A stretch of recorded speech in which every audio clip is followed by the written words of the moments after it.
My name is Paige.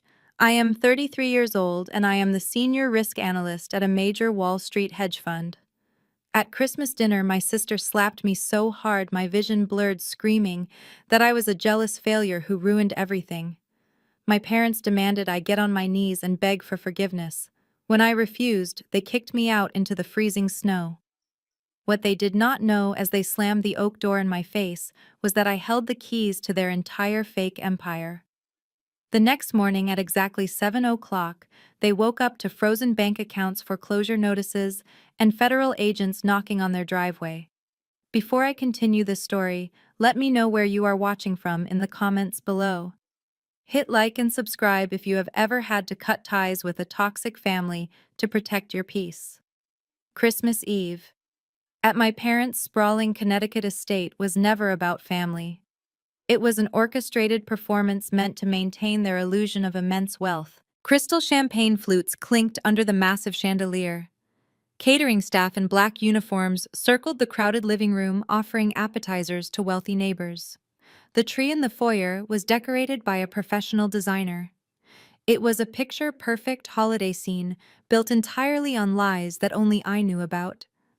I kept to myself for most of the evening, standing near the hallway, trying to survive the mandatory family appearance.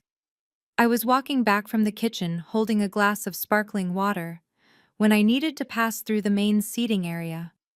I tried to slip past my younger sister Courtney, who was standing in the middle of the walkway, holding court near the fireplace. Courtney, at 29, was the undisputed golden child of our family. She was draped in a white silk designer dress, recounting the details of her latest luxury vacation to an audience of my parents' friends. She thrived on being the center of attention and despised whenever I was even in her peripheral vision. The hallway was narrow because of the extravagant decorations.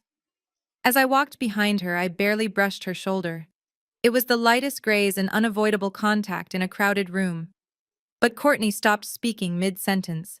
She turned around and locked eyes with me. For a split second, I saw her lips curl into a malicious smirk. She knew exactly what she was about to do. In one swift and deliberate motion, she tilted her crystal goblet and poured a splash of dark red Cabernet directly down the front of her own pristine white silk dress. The dark stain bloomed across the fabric. Before I could even process the insanity of what she had done, Courtney let out a blood-curdling shriek. The sound cut through the party chatter like a siren. The entire room went dead silent. Even the string quartet in the corner stopped playing. Dozens of eyes snapped toward us. Courtney dropped her empty wine glass onto the marble floor. It shattered into a dozen glittering pieces, scattering across the rug. She spun toward me, her face twisted into a mask of fury. Then she raised her hand and slapped me directly across the face. The crack of her palm against my cheek echoed through the silent room. The force of the impact snapped my head to the side. A stinging pain radiated across my jawline. I staggered back a half step, stunned by the violence. My hand instinctively went up to my cheek. I could taste the tang of blood pooling in my mouth from where my teeth had caught my inner lip. "Are you blind or stupid?" Courtney screamed, pointing a manicured finger at my face. "You ruined my $500 dress. You did that on purpose because you are a miserable, jealous loser, and you cannot stand to see anyone else happy." I stood frozen, staring at the sister who had assaulted me and framed me in the span of 5 seconds. The sting on my face was nothing compared to the silence of the room. Every guest was staring at me with a mixture of shock and judgment. I waited for anyone to step in and say they saw what happened. I looked over at my parents, expecting them to intervene.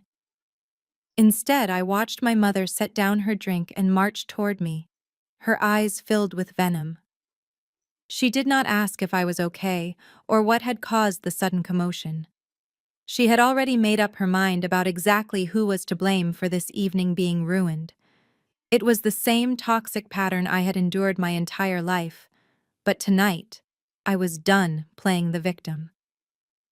My mother pushed past me, completely ignoring the bright red handprint swelling on my cheek. She immediately wrapped her arms around Courtney, who was now sobbing theatrically into her manicured hands. Oh, my poor baby, my mother cooed, smoothing Courtney's hair while glaring at me over her shoulder. Look what she did to your beautiful dress. I cannot believe you would be so vindictive, Paige. The sheer audacity of her statement left me momentarily speechless. I gestured toward the shattered glass on the floor. She poured the wine on herself, Mom. I barely even touched her. Did you not just see her hit me? My mother scoffed, waving her hand dismissively, as if my physical assault was a minor inconvenience. Do not lie to me, she snapped. We all saw you bump into her because you never look where you are going. You have always been clumsy and jealous of your sister. Now you have ruined the entire holiday with your bitter attitude. Before I could defend myself, Jamal stepped into the circle. My brother-in-law was a tall, broad-shouldered African-American man who loved playing the role of the self-made tech genius. He wore a custom-tailored velvet blazer that looked ridiculous in a living room setting, but it was the massive diamond-encrusted Rolex on his wrist that always caught my eye, mostly because I knew exactly which stolen funds had paid for it. Jamal let out a slow, condescending sigh and shook his head. Come on, Paige, he said, his voice dripping with fake pity. There is no need to act out just because you are struggling. We know that little desk job of yours does not pay much, but you do not have to take your financial frustrations out on my wife. He casually adjusted his watch, making sure the diamonds caught the light from the chandelier. If you needed money, you should have just asked. I just closed a major round of seed funding for my new app. We are doing incredibly well. You do not need to resort to petty sabotage just because you cannot afford nice things. The irony of his speech was almost physically painful. This man was bragging about seed funding while secretly drowning in over $4 million of debt that I was actively hiding from federal regulators to save my parents from bankruptcy. I looked at Jamal, then at my mother, who was still comforting a fake crying Courtney. You are all delusional, I said, keeping my voice terrifyingly calm. I am not apologizing for something I did not do. My mother stood up straight, her face flushed with absolute anger. Yes, you will, she demanded loudly, ensuring the entire room could hear her assertion of dominance. You will get on your knees right now and apologize to your sister for ruining her night. And then you will go into my office, get your checkbook, and write her a check for $5,000 to replace that custom silk gown. I stared at her, trying to process the magnitude of her delusion. $5,000, I repeated, for a dress that costs $500. My mother crossed her arms. It is for the dress and for the emotional distress you have caused her. Consider it a lesson in manners since you clearly lack them. You are not leaving this room until you make it right. The room was so quiet you could hear the wind howling against the frosted window panes. Every guest was waiting for me to break. They expected the quiet, compliant Paige who always swallowed her pride to keep the peace. They expected me to reach for my purse. Instead, I let out a sharp, humorless laugh. No, I said. The single word hung in the air, heavy and absolute. My mother blinked clearly, shocked by the defiance. Excuse me? She whispered dangerously. I said no, I repeated louder this time, looking directly into her eyes. I am not getting on my knees. I am not apologizing to a grown woman throwing a toddler tantrum, and I am absolutely not giving you a single dime. Jamal scoffed, shaking his head. See, this is why you are always alone, Paige. You have zero class. What an absolute disgrace you are to this highly respected family, he muttered, folding his arms in judgment. I watched him carefully, noting every single word, every single insult. He felt invincible standing there, wrapped in stolen wealth. My mother stepped forward, pointing toward the heavy wooden front door. If you refuse to pay your sister, then you can leave right now, she shouted, her patience completely gone. You are ruining the aesthetic of our evening. Go wait outside in the freezing cold until your father decides how to handle you. The heavy doors of my father's private study swung open before I could formulate a response to my mother's absurd demand. Richard. My father stepped into the living room, his face fixed in a familiar scowl. He was a man who commanded every room he entered, not through respect but through fear and financial intimidation. He wore a bespoke suit that cost more than most people's cars, holding a crystal glass of scotch. "What is the meaning of all this screaming?" he demanded, his deep voice silencing the remaining murmurs of the party guests. Courtney immediately seized the opportunity to play the victim once again.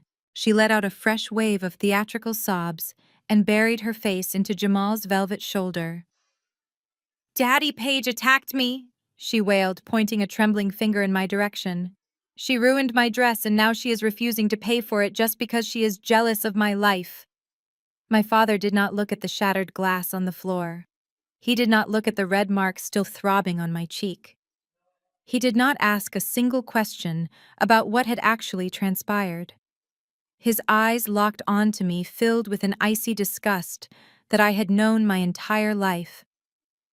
He slowly walked across the imported rug, his polished leather shoes making no sound.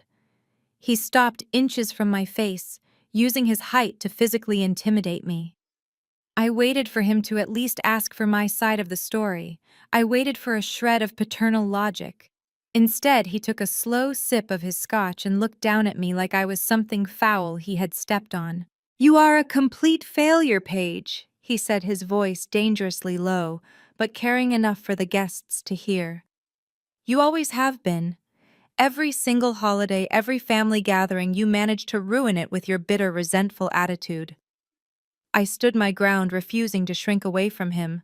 "I did not do anything," I stated firmly, maintaining eye contact. She poured the wine on herself to create a scene. "Anyone who actually was watching could tell you that." My father slammed his glass down on a nearby side table, causing the crystal to dangerously ring. "Do not call your sister a liar in my house," he roared, the sudden volume making several guests flinch. "She is building a legacy with a successful husband. What are you doing? Pushing papers at a desk, making pennies while you leech off the prestige of our family name?" The sheer hypocrisy of his words almost made me laugh. He was lecturing me about a family legacy while standing inside a house that was technically owned by my hedge fund due to his massive unpaid mortgage. He turned away from me and marched toward the grand entryway. He grabbed the brass handle of the front door and pulled it open. A blast of freezing December wind howled into the foyer, bringing with it a flurry of snow that instantly melted against the heated hardwood floors. "Get out," he ordered, pointing into the darkness of the driveway. My mother stepped forward, a smug smile playing on her lips. "Richard, it is freezing outside," she feigned concern. "Just let her apologize and write the check." "No." My father snapped his arm, still rigidly pointing out the door. "She needs to learn her place. She is not welcome in this house or at this table until she learns to respect her betters. You will walk out that door, Paige, and you will not come back until you are ready to show some humility to your sister and your brother-in-law."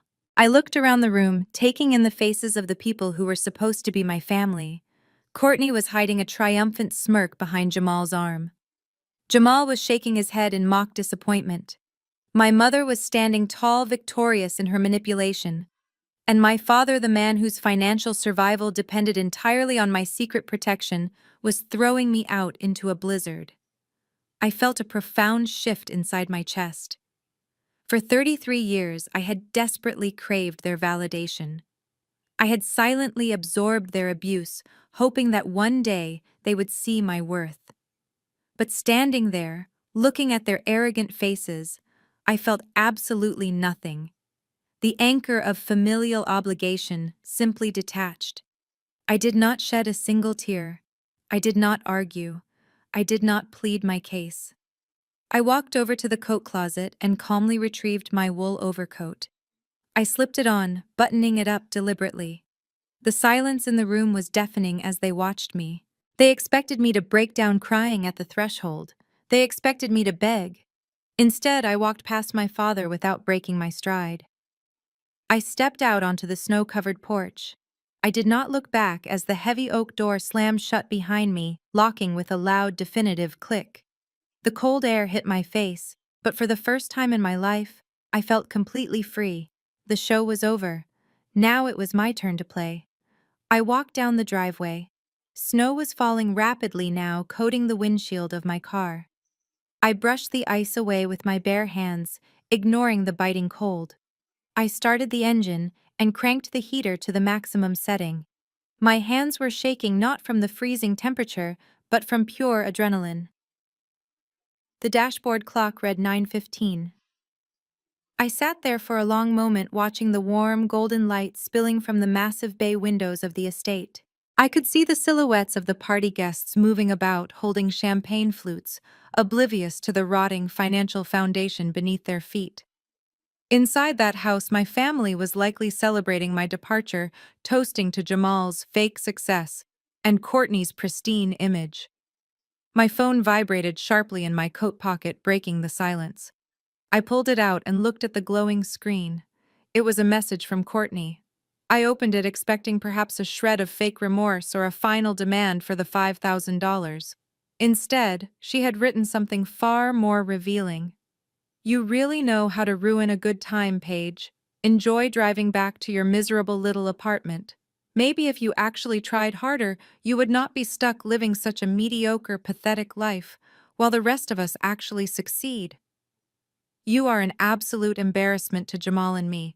Do not bother coming back for New Year's or ever." I read the words twice. Mediocre, pathetic, succeed. A slow, genuine smile crept across my face. It was not a smile of amusement, but of profound, liberating realization. For years, I had agonized over their approval.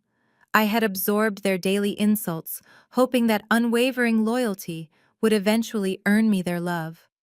I had secretly risked my own professional reputation to shield them from the devastating consequences of their own arrogance.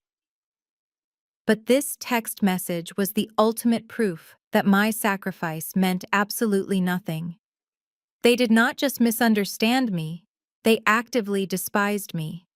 My sister truly believed she was vastly superior simply because she had married a man who talked a good game while spending money he did not have. They were drowning in a sea of terrible financial decisions, and I was their only life raft. I tossed my phone onto the passenger seat. Any lingering sense of guilt or familial obligation I had harbored evaporated into the heated air of the car cabin. I reached into the back seat and pulled my heavy leather work tote onto my lap. I unzipped the main compartment and pulled out my company-issued encrypted laptop.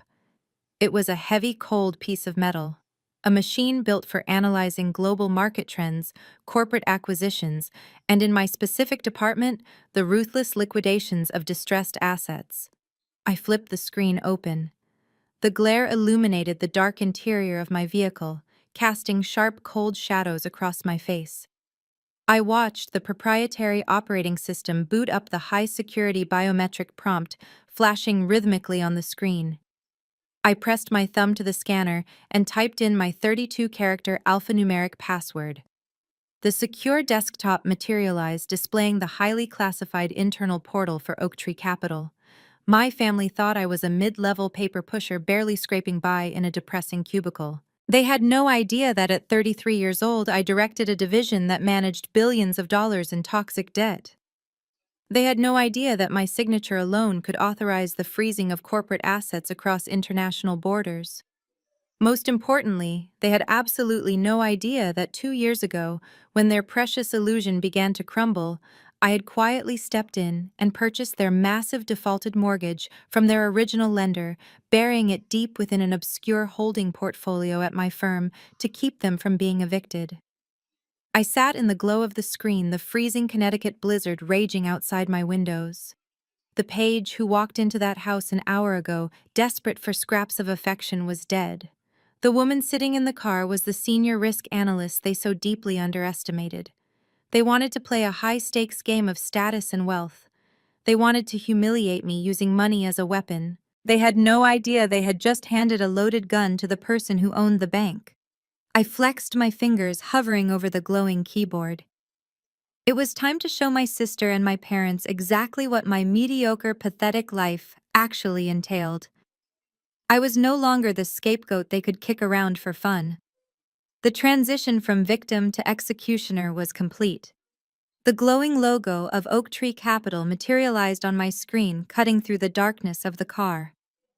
To the rest of the financial world, Oak Tree was a legendary and ruthless Wall Street hedge fund, known for buying up toxic corporate debt and liquidating failing enterprises. To my parents and my sister, it was just the boring corporate office where I supposedly pushed papers for a meager salary. For years, they had openly mocked my career choices. During family dinners, they would laugh at my modest lifestyle, assuming I was just a low-level compliance clerk struggling to afford rent in the city. They constantly compared me to Jamal with his flashy startup. In reality, I was the senior risk analyst. I personally oversaw a distressed asset portfolio worth over $3 billion. My daily job was not to file paperwork. My job was to analyze failing financial structures and decide which entities lived and which ones were dismantled for parts. I held the power to freeze accounts, seize properties, and bankrupt corrupt executives with a single signature. And tonight, I was bringing that corporate ruthlessness home to my own family. They had pushed me to my absolute breaking point. I navigated past the standard employee dashboard. I clicked on a hidden icon to access the restricted administrative portal. A bright red banner immediately flashed across the top of the screen, requiring a secondary biometric security clearance. I inserted my security key into the side port of the laptop and typed in my final authorization code. A soft chime confirmed my identity. The system granted me full access to the distressed assets database. This was the digital graveyard of Wall Street. It was where Oak Tree kept the files of high net worth individuals and corporations who had defaulted on massive leveraged loans. It was a restricted zone that only a handful of senior directors could even view, let alone manipulate. As the database loaded, I paused and looked back at the house through the frosted windshield. Through the swirling snow, I could see the massive crystal chandelier blazing in the front living room. I could picture Jamal standing by the grand fireplace, bragging to the wealthy neighbors about his fictitious seed funding. I could see my father, arrogant and proud, sipping his expensive scotch, acting like the undisputed lord of the manor. It was all a theater of deception. Every single luxury they flaunted, from the heated driveway to the caviar appetizers, was built on a crumbling foundation of massive unpaid loans.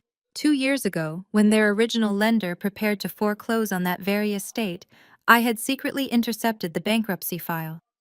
I used my high-level executive clearance to quietly purchase their defaulted residential mortgage along with Jamal's business loans.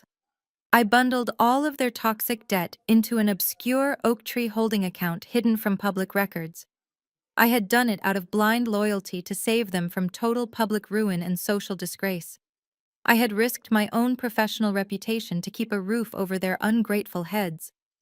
My fingers flew across the keyboard as I typed my father's legal name into the search bar. I followed it by typing in Jamal's full registered business name. The search engine spun for a fraction of a second before pulling up the master dossier. A series of red flags immediately populated the screen, illuminating my face in a red glow. The total combined debt was staggering. Over $4 million in unpaid principal. They had not made a single payment in 24 consecutive months. According to all standard banking protocols, they should have been evicted and dragged into bankruptcy court a very long time ago. I stared at the numbers, feeling absolutely nothing. The only reason they were still living in that mansion, throwing lavish Christmas parties and buying custom silk dresses, was because of a single line of code I had manually entered into their file. A temporary grace period mandate. It was a command that instructed the automated system to ignore their massive defaults and halt any collection efforts. I had essentially placed an invisible force field around their entire existence. I had given them a second chance, hoping they would use the borrowed time to downsize their lifestyle and fix their mistakes. Instead, they had weaponized that borrowed time against me. They used the money I saved them to buy diamond watches, host extravagant holiday events, and treat me like garbage in front of strangers. They thought they were untouchable because they believed their own lies. They forgot that the bank always comes to collect eventually. And right now, I was the bank. I took a deep breath and clicked on the master ledger. The time for mercy was over. The master ledger loaded with a clinical white glare. Rows of bold red numbers populated the screen, telling a story of generational greed and absolute financial negligence. The first document displayed was the deed to the Connecticut estate, where my family was currently drinking expensive champagne and laughing at my expense. According to the original property records, the house had been fully paid off a decade ago. But my father, in his endless pursuit of status and elite validation, had quietly taken out a second and then a third mortgage. The current outstanding principal sat at exactly $4.2 million. It was a staggering amount of debt for a man who had not held a legitimate executive position in over 5 years. Richard and Brenda had been using the equity in their home as a personal cash machine to aggressively fund their country club memberships, designer wardrobes, and lavish holiday parties. The interest rates on those leveraged loans were predatory, but they simply did not care. They were completely addicted to the illusion of being elite. When the liquid cash from the house finally ran dry, they did not alter their lifestyle or downsize their home. Instead, they turned their sights on the one asset they had not yet plundered: my future. I opened the next encrypted file in the directory. It was a forensic trace of a specific wire transfer executed 5 years ago. This was the document that had shattered my heart when I first discovered it. It detailed the complete liquidation of a college trust fund set up for me by my late grandparents. It was supposed to be my safety net, my chance to graduate without crippling student loans and build a solid independent foundation. But because I was just a teenager when the trust was established, my parents retained legal conservatorship over the accounts. They drained every single penny of it behind my back. They stole my education fund and handed it directly to Jamal to finance his so-called tech startup. I clicked on the corporate filings for Jamal's company. It was officially registered as an innovative software development firm. But the financial data on my screen told a completely different story. There were absolutely no payroll records for software engineers. There were no server hosting fees, marketing budgets, or pending patent applications. The entire company was a hollow shell, a financial black hole specifically designed to funnel investor money directly into Jamal's extravagant lifestyle. He had used my stolen college tuition to lease exotic sports cars, buy custom-tailored velvet suits, and secure high-priced VIP tables at exclusive nightclubs. He played the role of a visionary founder, while literally burning through my inheritance to impress strangers. 2 years ago, the fragile house of cards began to collapse. Their original lender recognized the glaring signs of fraud and initiated aggressive foreclosure proceedings against my parents. The defaulted files crossed my desk at Oak Tree Capital purely by chance during a routine portfolio acquisition. I could have let them lose everything right then. But the naive, loyal part of me panicked. I abused my senior administrative privileges to flag their accounts with a highly classified grace period designation. I manually froze the collections. I completely halted the foreclosure process. I single-handedly saved them from being thrown out onto the street and investigated for federal wire fraud. I had shielded them from the brutal consequences of their own toxic arrogance. I had given them the ultimate gift of time, hoping they would realize their mistakes and reform their spending habits. And how did they repay my protection and sacrifice? By allowing my sister to slap me in the face over a staged accident. By mocking my salary and kicking me out into a freezing blizzard on Christmas Eve. I stared at the flashing red code protecting their assets on the screen. The financial data did not lie. It carried no emotional weight or familial bias. It only reflected the cold, hard truth that my family was a syndicate of financial parasites. They had built their entire identity and social standing on my silent suffering. They looked down on my career without realizing my career was the only structural wall standing between them and a federal prison cell. My finger hovered over the trackpad. I reviewed the grace period code one last time, feeling a profound sense of clarity wash over me. The illusion was over. My parents and my sister had spent my entire life making me feel like I was the worthless one. They had constantly demanded my unwavering obedience while secretly robbing me blind. Tonight, they had made their final fatal miscalculation. They had chosen to humiliate the only person capable of keeping their pathetic fantasy alive. I was completely finished. I navigated away from my parents' residential file and clicked on the corporate directory. Jamal's company was listed under a highly polished name, Apex Innovations. When he first pitched the idea, he claimed it was an advanced artificial intelligence platform designed to revolutionize supply chain logistics. He used complicated buzzwords he barely understood, but my parents were so desperate to have a tech entrepreneur in the family that they swallowed every lie without question. They remortgaged their home and handed him the capital. My firm had underwritten the secondary business loans based on those falsified assets. Now I had the unfiltered ledger in front of me, and the truth was pathetic. I opened the expense reports for the past 24 months. A legitimate software startup would show expenditures in payroll for developers, server infrastructure, and marketing. Jamal's ledger showed none of that. The designated column for software development was entirely blank. Instead, the transaction history read like the spending diary of a lottery winner spiraling out of control.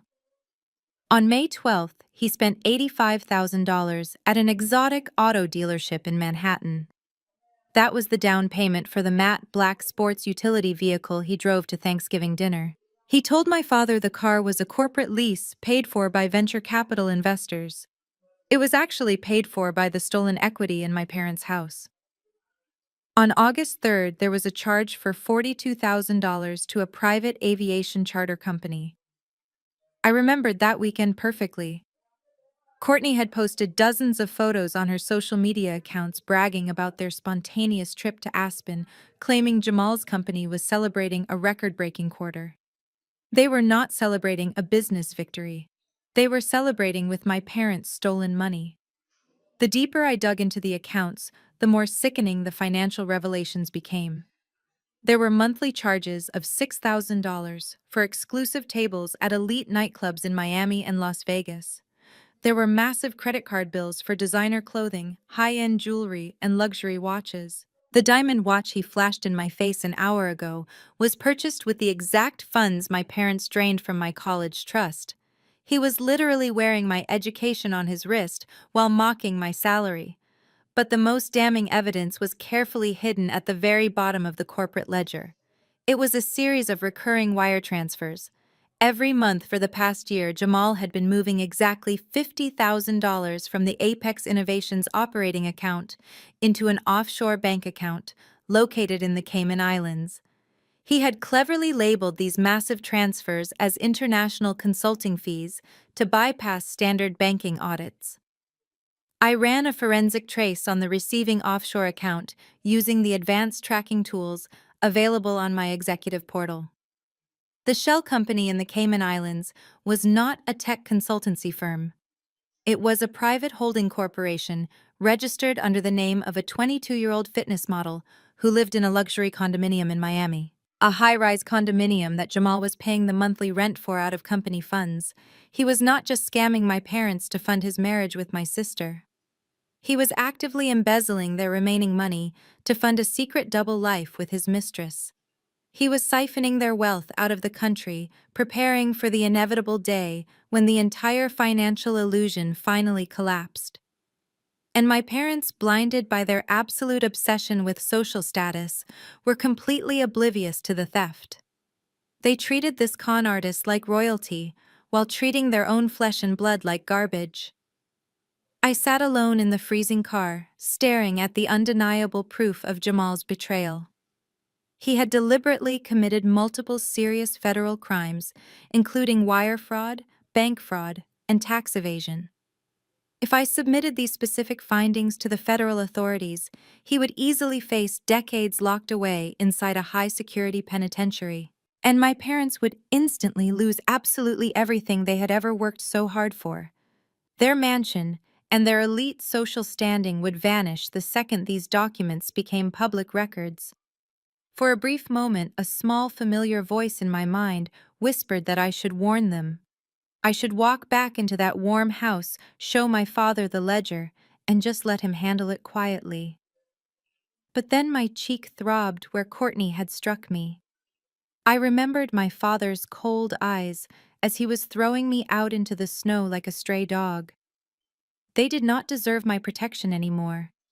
They had deliberately chosen their golden child and her fraudulent husband over me every single time.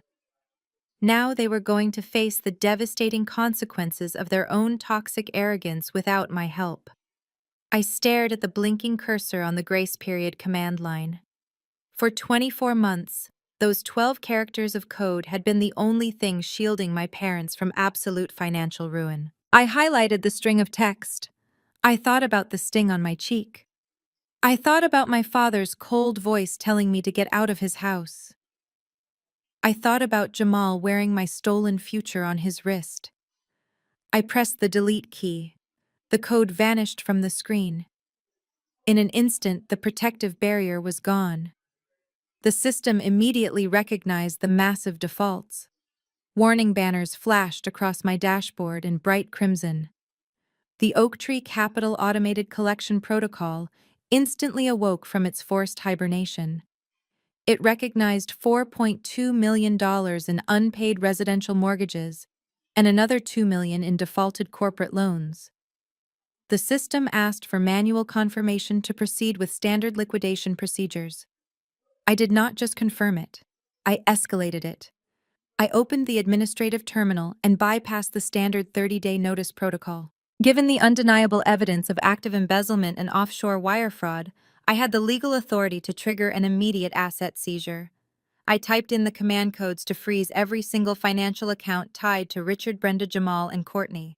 Checking accounts, savings accounts, credit lines, and corporate funds. I locked them all. But I was not finished. Simply taking their money and their house was not enough to address the sheer scale of Jamal's crimes. As a senior risk analyst, I was legally bound by federal compliance laws to report major financial discrepancies. I opened a blank Suspicious Activity Report, or SAR. This was a direct line to the federal authorities. I meticulously documented the pattern of wire transfers, the offshore shell company in the Cayman Islands, and the misappropriation of bank funds. I attached the digital ledger, proving that the venture capital loans were being used to pay for a luxury Miami condominium and a 22-year-old mistress. I attached the forged expense reports. I flagged the entire file for the immediate attention of the Financial Crimes Enforcement Network and the Internal Revenue Service. I made sure to classify Jamal's actions under the highest priority level for flight risk to ensure the authorities would move with overwhelming speed. The system compiled the massive dossier. A prompt appeared on the screen asking for the execution time. It was currently late on Christmas Eve.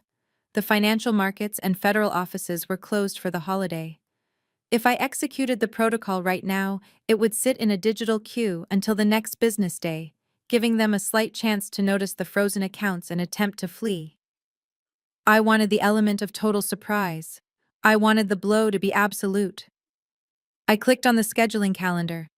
I selected December 26th, the morning right after Christmas. I typed in 0700 hours. 7:00 in the morning. This was the exact moment the automated banking systems would synchronize with the federal servers. At exactly 7 in the morning, every credit card in Courtney's wallet would instantly decline. Every bank account in my parents' names would register a negative balance, and the federal warrants would officially generate for Jamal's arrest. I leaned back against the cold leather seat of my car. The engine heater was blowing warm air, but I felt completely chilled by the magnitude of what I was about to do. I was about to single-handedly destroy my own family. I looked over the lines of code one last time, ensuring there were no errors or loopholes. The digital trap was flawless. There would be no warnings, no automated courtesy calls, and no 30-day grace periods. Just an immediate and catastrophic financial wipeout. I looked through the snowy windshield one final time. The party was still going strong inside the mansion. I could vaguely see the outline of my sister laughing near the window, surrounded by people who thought she was royalty. They were completely unaware that the floor was about to drop out from underneath them. I placed my finger over the enter key. The glowing button felt heavy under my touch. I took a deep, steadying breath, letting the crisp winter air fill my lungs. I thought about the gaslighting, the constant belittling, and the devastating betrayal of my trust fund. I owed them absolutely nothing. They dug this grave with their own greed and arrogance. I pressed the key with a satisfying click. The screen flashed, confirming the protocol was locked. The master file encrypted itself and vanished into the federal servers. The execution was set. I closed the laptop, put the car in drive, and drove away, leaving them to their fate. 36 hours later, the sun rose over a freezing Manhattan skyline. It was the morning of December 26th, exactly 7 o'clock. While most of the city was still recovering from the holiday weekend, my sister Courtney was already wide awake and on a mission. She had booked a suite at the plaza using my parents' money to be first in line for the exclusive VIP Boxing Day sales on Fifth Avenue. The doors of an ultra-premium French designer boutique opened at exactly 7 for their most valued clients. Courtney walked in wearing oversized sunglasses and a fur coat, acting like she owned the building. She did not browse normally. She pointed at items, demanding the staff fetch them. Within 10 minutes, she gathered a mountain of merchandise on the checkout counter. There were 3 limited edition handbags, a pair of runway boots, and a cashmere trench coat. The total retail value easily exceeded $15,000. Courtney stood at the register, tapping her freshly manicured nails against the glass, displaying an air of absolute boredom. A young sales associate meticulously folded each garment into layers of crisp tissue paper, placing them inside massive branded shopping bags. Courtney was already looking at her phone, likely preparing to post a picture of her massive haul to make her followers jealous. "Your total this morning comes to $15,420, Mom," the associate said with a polite, practiced smile. Courtney did not even look up from her screen. She casually reached into her designer purse and pulled out a heavy metal black card. It was a secondary credit card tied directly to Jamal's corporate operating account. The exact same account I had flagged for federal wire fraud 36 hours ago. She dropped the heavy card onto the glass counter with a loud clack, expecting the usual fawning reaction from the retail worker. The associate picked up the card and inserted the chip into the point-of-sale terminal. Courtney went back to scrolling through social media, completely unbothered by the exorbitant amount of money she was supposedly spending. The terminal beeped. It was not the pleasant chime of an approved transaction. It was a harsh, sharp tone indicating a hard error. The sales associate frowned slightly and looked at the screen. "I am sorry, Mom, but it looks like the card was declined," she said, her voice dropping to a discreet whisper to avoid embarrassing a high-profile client. Courtney finally looked up, pulling her sunglasses down the bridge of her nose. "Declined?" She scoffed loudly, entirely, ignoring the associate's attempt at discretion. "That is literally impossible. It is an elite corporate card without a preset limit. Run it again. Your machine must be broken." The associate nodded nervously and pulled the card out. She wiped the metallic chip on her sleeve and inserted it a second time. The machine processed for 3 long seconds before letting out the exact same harsh error beep. A bright red message flashed across the terminal screen. It did not just say insufficient funds, it read account frozen, contact issuing bank immediately. The associate swallowed hard, stepping back from the register. "Mom, the system is refusing the transaction entirely. It says the account has been locked." Courtney's face flushed a deep shade of angry red. Her fake, aristocratic composure instantly vanished. "Do you know who my husband is?" she yelled, her voice echoing off the marble walls of the quiet boutique. "He is a prominent tech chief executive. There is over $2 million in that specific account.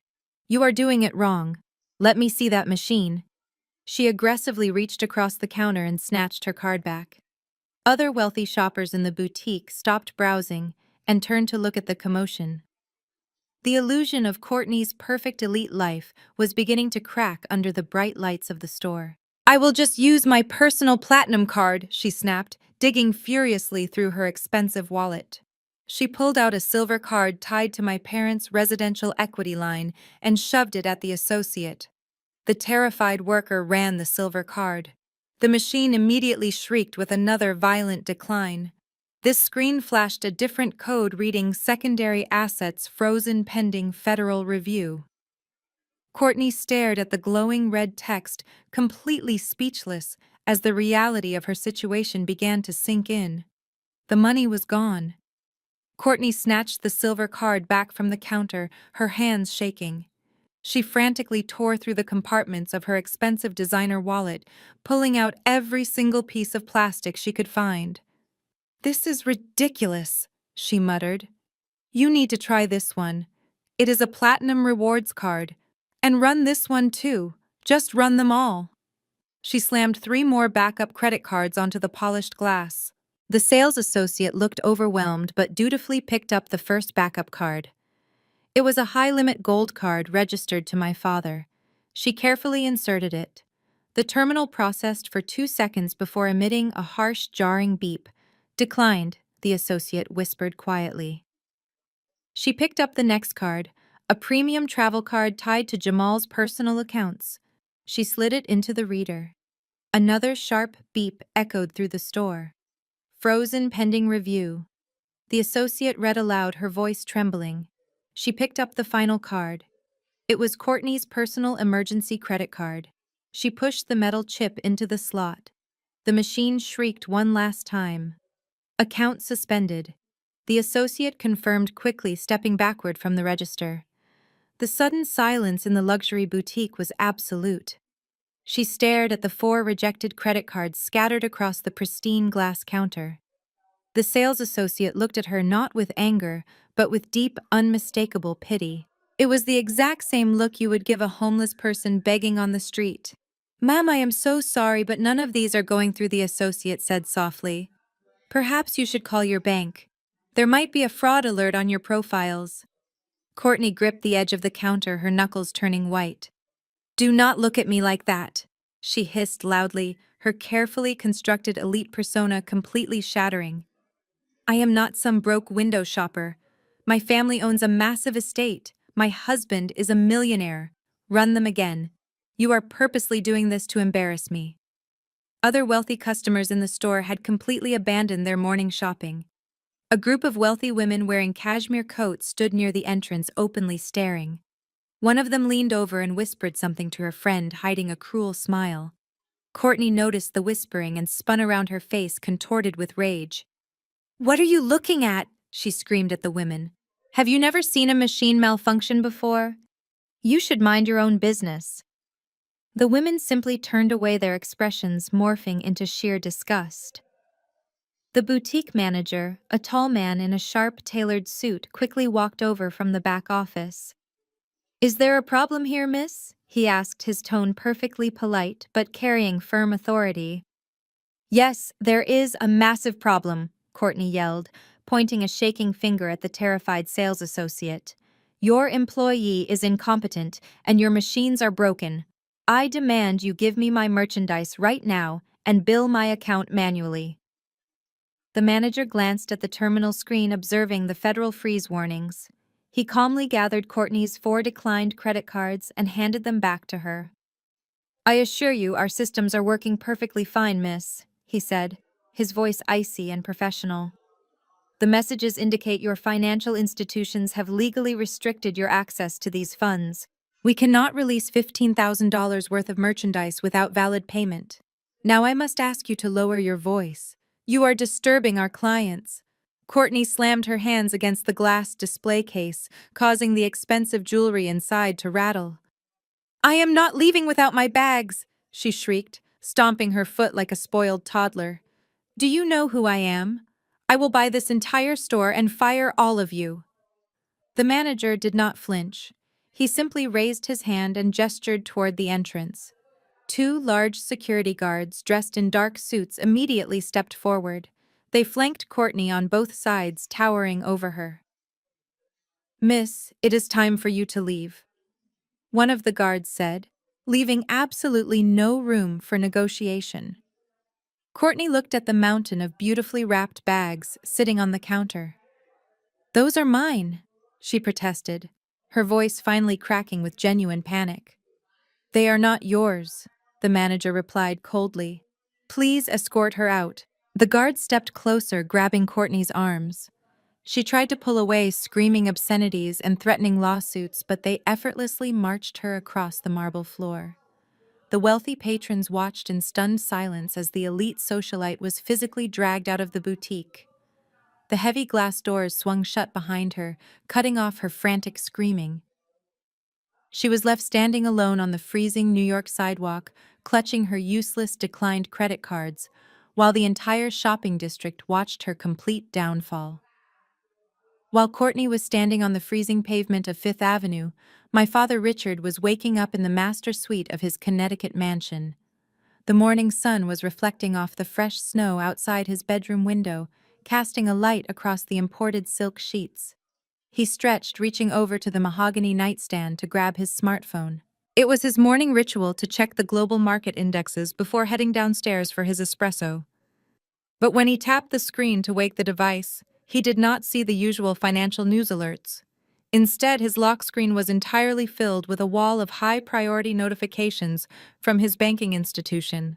There were over 20 automated emails and dozens of text messages, all stamped with the same urgent red exclamation point.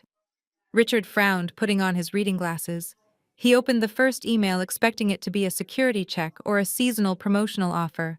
The subject line read, "Urgent notification account sweep and freeze implemented." He tapped the message, feeling a prickle of unease. The body of the email was brief and clinical, stating that his Platinum checking account had been suspended due to federal compliance protocols. He closed the email and opened his mobile banking application. The scanner recognized his face and the dashboard loaded. Richard stopped breathing. The number displayed at the top of the screen where his liquid cash balance normally sat was not just zero. It was a staggering negative $4,200,000. The secondary savings account linked to my mother's personal expenditures showed the exact same frozen status. The equity line of credit they used to fund their lavish lifestyle was locked with a red warning banner stating access denied pending legal review. "This has to be a catastrophic system error," he muttered, throwing the covers off and rushing to his home office. He sat down at his heavy oak desk and booted up his desktop computer. He reasoned that some bank algorithm had malfunctioned over the holiday weekend, causing a temporary glitch. But as he logged into the web portal, the terrifying negative balances stared back at him.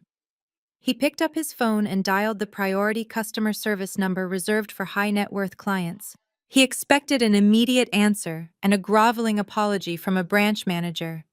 Instead, an automated recording coldly informed him that his profile had been transferred to the Federal Fraud Division, and all phone support was currently suspended for his account. The phone line went dead, emitting a flat dial tone that echoed in the quiet office.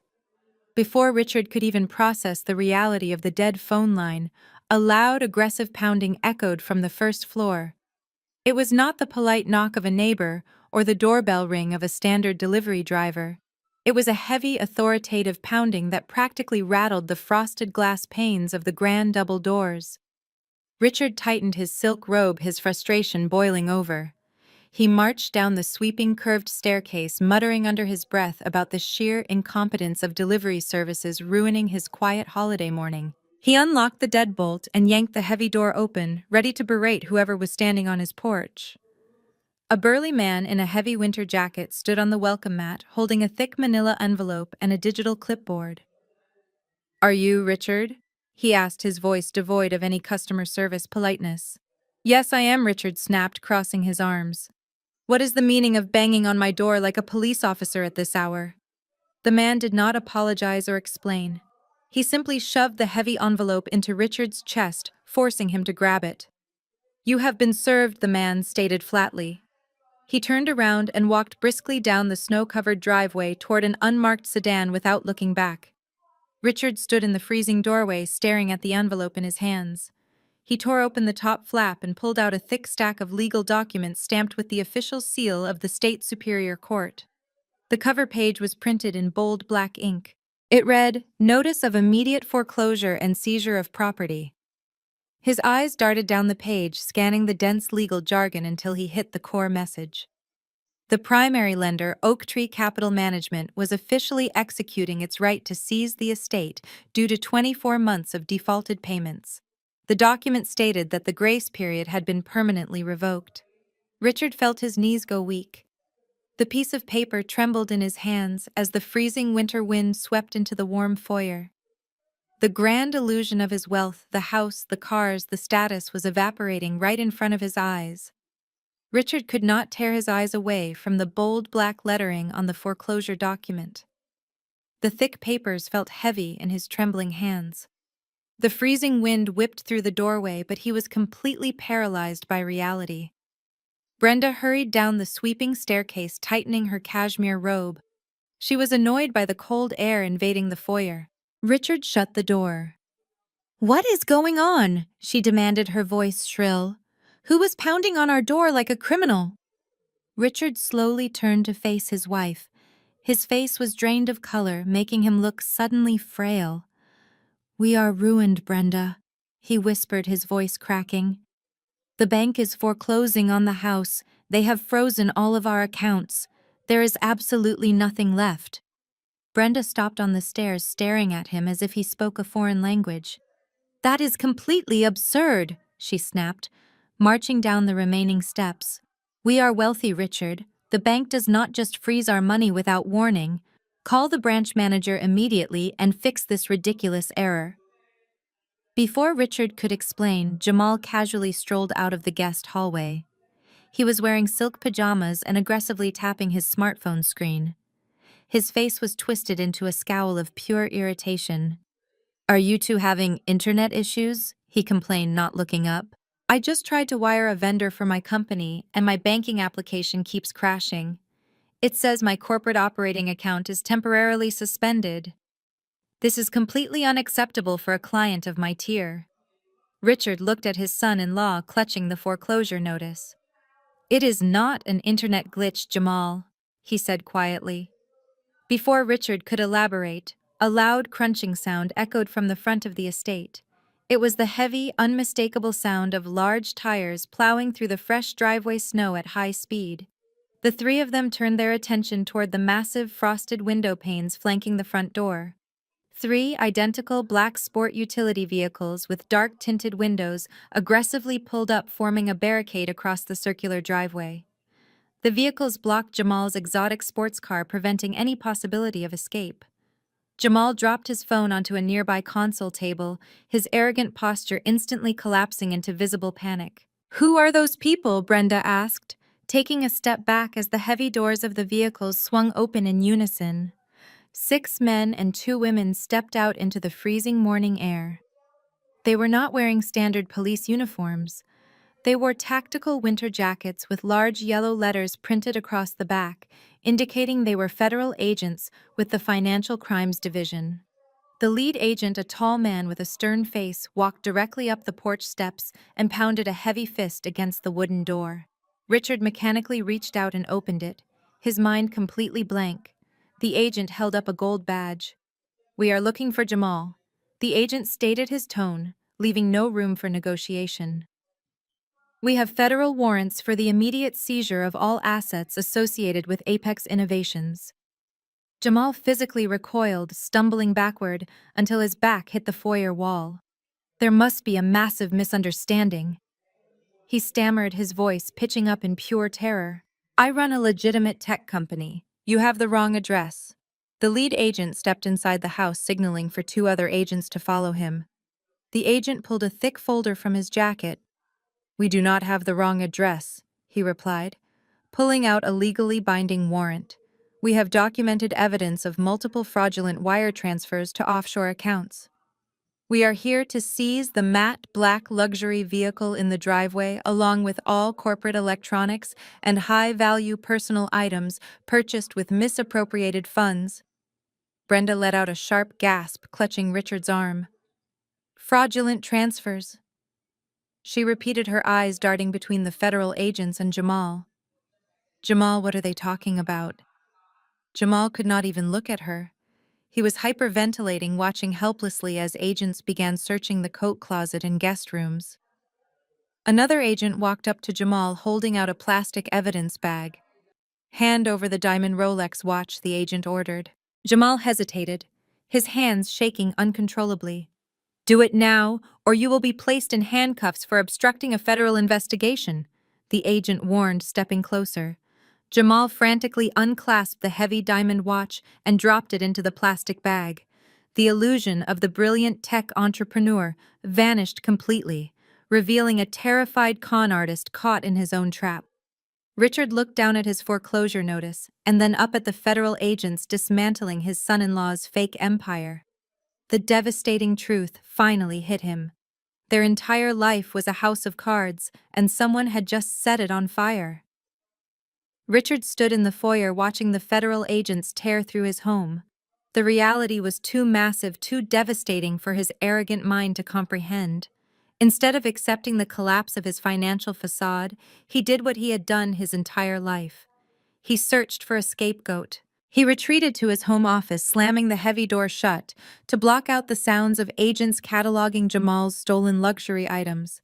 He pulled his smartphone from his pocket. His hands were shaking so violently he could barely unlock the screen. He bypassed the emergency numbers and the high-priced legal contacts he could no longer afford. Instead, he dialed my number. I was sitting at my kitchen island in Manhattan, sipping a cup of black coffee and watching the morning news. I already knew exactly what was happening in Connecticut. The automated system alerts from Oak Tree Capital had been pinging my secure work phone since 7 o'clock, confirming the successful execution of the asset freezes. When my personal cell phone began to ring, I glanced at the caller identification. It was my father. I took a slow sip of my coffee, letting the phone ring 3 times before I finally pressed accept. I did not say hello. I just listened to the heavy, frantic breathing on the other end of the line. Paige, what did you do? Richard screamed, his voice cracking with a mixture of rage and absolute panic. His tone was not one of a man seeking help, but of a tyrant demanding submission. You brought this disaster into my house. Ever since you threw your little tantrum and ruined Christmas Eve, everything has fallen apart. The bank is trying to foreclose on the estate. There are federal agents in my foyer arresting your brother-in-law. You cursed this family with your bitter, jealous energy. You have always been a dark cloud hanging over our success, and now look what your negativity has caused. I sat perfectly still, listening to a grown man blame his massive financial fraud on bad energy. It was a staggering display of cognitive dissonance. He was holding a legal foreclosure notice documenting 2 years of unpaid debt and watching federal agents seize stolen property, yet he still believed my attitude was the root cause of his destruction. I did not interrupt him. I let him scream his ridiculous accusations until his lungs gave out. Before I could respond, I heard the sound of a brief physical struggle over the device. My mother snatched the phone away from him. Her voice was shrill, hysterical, and completely detached from reality. Paige, listen to me right now, Brenda commanded, falling back into her usual authoritarian tone. Jamal is being framed. Some disgruntled former employee must have filed a false report. The police are trying to take his car and his watches. Your sister is inconsolable. I need you to go to your bank right this second and wire $50,000 to my personal account. We have to retain a premium defense attorney to shut this ridiculous investigation down before it hits the local news. She did not ask if I had the money. She simply demanded it, assuming I would drain my savings to rescue the very man who had mocked my career just hours before. The absolute audacity was almost impressive. Mom. I replied, my voice completely flat and devoid of any emotion. You kicked me out into a blizzard because I refused to pay $5,000 for a dress. What makes you think I am going to give you $50,000 for a criminal defense lawyer? Do not use that disrespectful tone with me. Brenda snapped, her panic quickly morphing back into aggressive entitlement. This is an absolute emergency. Your family is under attack. We are completely locked out of our accounts because of some stupid banking error, and we need liquid cash immediately. You owe us this, Paige. We raised you. We provided for you. Now stop being selfish and go to the bank. If you do not wire that money in the next 10 minutes, I swear I will never forgive you for abandoning us in our time of need. You will be dead to me. Her threat to disown me used to terrify me. Now it just sounded like a tired script from a bad movie. She was trying to weaponize her love at the exact moment she had absolutely nothing else left to bargain with. She really thought she was the one holding the power in this conversation. She believed I was still the obedient scapegoat desperate to buy my way back into their good graces. She could not have been more wrong. I smiled, staring at the city skyline beyond my kitchen window. I am not sending you a single dime, Mom, I said, my voice echoing perfectly level against the glass of my penthouse window. The silence on the other end of the line was absolute for a fraction of a second before the eruption occurred. You ungrateful, wretched girl! She shrieked, her voice vibrating through the phone speaker. Your brother-in-law is being detained by federal agents in our own home, and you are going to sit there and deny us. I will make sure everyone in our circle knows exactly what kind of monster you are. You can tell whoever you want, I replied, taking another calm sip of my coffee. But, considering your credit cards are bouncing all over Manhattan, and the bank is taking your house, I doubt your elite circle is going to answer your calls anymore. Give me the phone, Richard bellowed in the background. I heard the device fumble between their hands before my father's heavy breathing returned to my ear. Paige, he growled, trying to regain his position of absolute authority. This is no longer a request. You are going to transfer that money right now, or I will have my attorneys sue you for everything you own, for intentional emotional distress and financial abandonment. I let out a genuine laugh. The sound of my amusement only enraged him further. You do not have attorneys, Dad, I reminded him smoothly. Attorneys require retainers, and your accounts are currently sitting at a negative balance of over $4 million. You cannot even afford to buy a cup of coffee right now, let alone sue me. How do you know the exact amount of my negative balance? He demanded, his voice suddenly faltering. A sliver of genuine confusion pierced through his arrogant armor. He was finally starting to realize that I possessed information I should not have access to. I know everything, I told him, the temperature of my voice dropping to a freezing chill. I know about the $4.2 million residential mortgage you defaulted on. I know about the $2 million in venture capital loans Jamal secured using falsified assets. I know exactly how much you stole from my college trust fund to pay for his exotic cars and his private jets. And I know about the $50,000 monthly wire transfers Jamal has been sending to his 22-year-old mistress in Miami. Richard stopped breathing. The line went completely dead silent, except for the faint sound of federal agents shouting orders in the background. What are you talking about? Richard whispered, his voice barely a rasp. How could you possibly know any of that? I want you to do exactly as I say, I instructed him, my tone commanding the same absolute authority he used to use on me. Walk over to that foreclosure notice the courier just handed to you. I know you are holding it. Go to the third page. I heard the rustling of heavy paper through the receiver. His hands were shaking, making the pages crinkle loudly against the microphone. I am on the third page, he muttered, his breathing ragged. Now look at the bottom right corner. I continued, my eyes tracking the morning traffic far below my apartment. Look at the final authorization section. The person who officially revoked your grace period. The person who triggered the asset seizure and filed the suspicious activity reports with the federal authorities. Read the authorizing signature out loud, Dad. Read exactly who owns your entire life. There was a long, agonizing pause. I could vividly picture him fumbling in his silk robe, pulling his reading glasses down to the bridge of his nose. I imagined his eyes scanning the legal ink, searching for the name of the banking executive who had destroyed his world. Then I heard him gasp. It was a sharp, wet sound, like a man who had just been punched directly in the stomach. No. He choked out the word, barely audible. This cannot be real. This is a mistake. Read it. I demanded, my voice echoing like a judge delivering a final sentence. Paige Richard whispered, his voice breaking completely. Senior Director of Risk Management, Oak Tree Capital. Merry Christmas, Dad, I said softly. I heard a clatter as the expensive smartphone slipped from his trembling fingers. The phone hit the hardwood floor of the foyer with a loud crack. The speakerphone engaged automatically on impact. I could hear my mother screaming in the background, demanding to know what he had read. I could hear Jamal arguing with the federal agents, begging them not to put him in handcuffs. But from my father, there was nothing but silence.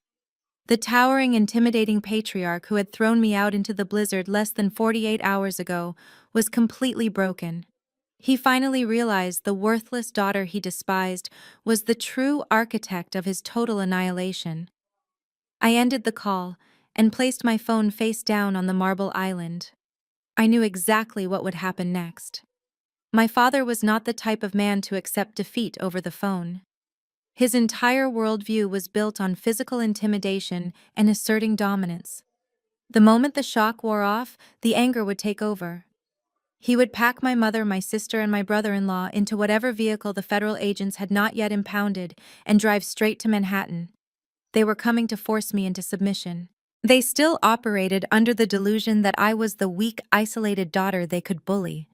I walked over to the smart home console on my wall and tapped the security interface. I granted temporary access to the front desk, allowing my family to bypass the standard guest screening. I wanted them to come right up. I wanted them to see exactly who they had been messing with. 2 hours later, the internal intercom chime echoed through my living room. I pressed the communication button. Miss Page, the concierge, announced, his voice perfectly professional. Your parents and your sister are in the lobby. They are demanding to see you immediately. They are being quite loud.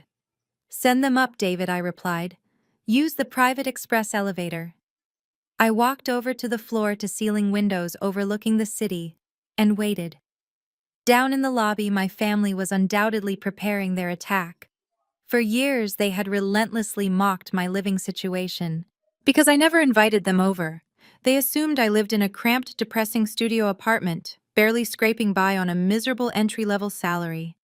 They thought they were about to kick in the door of a miserable little hovel and scream at a terrified failure. They had no idea that the address I had given them belonged to one of the most exclusive luxury high-rises in the financial district. I watched the digital floor indicator above my private elevator doors steadily climb. 30, 40, 50. The elevator finally chimed as it reached the penthouse level. The heavy stainless steel doors slid open silently, revealing my entire family huddled together in the plush, wood-paneled cab. Richard was red-faced and breathing heavily, his fists clenched at his sides. Brenda was holding her designer handbag like a shield, ready to launch into a screaming tirade. Courtney and Jamal stood right behind them, looking frantic and cornered, but the screaming tirade never happened. As they stepped out of the elevator, their anger evaporated into absolute stunned silence. The elevator did not open into a dingy hallway. It opened directly into my massive open-concept living space. The morning sunlight flooded through the continuous wall of glass, illuminating the pristine white marble floors, the custom contemporary art pieces, and the sweeping, unobstructed view of the Manhattan skyline.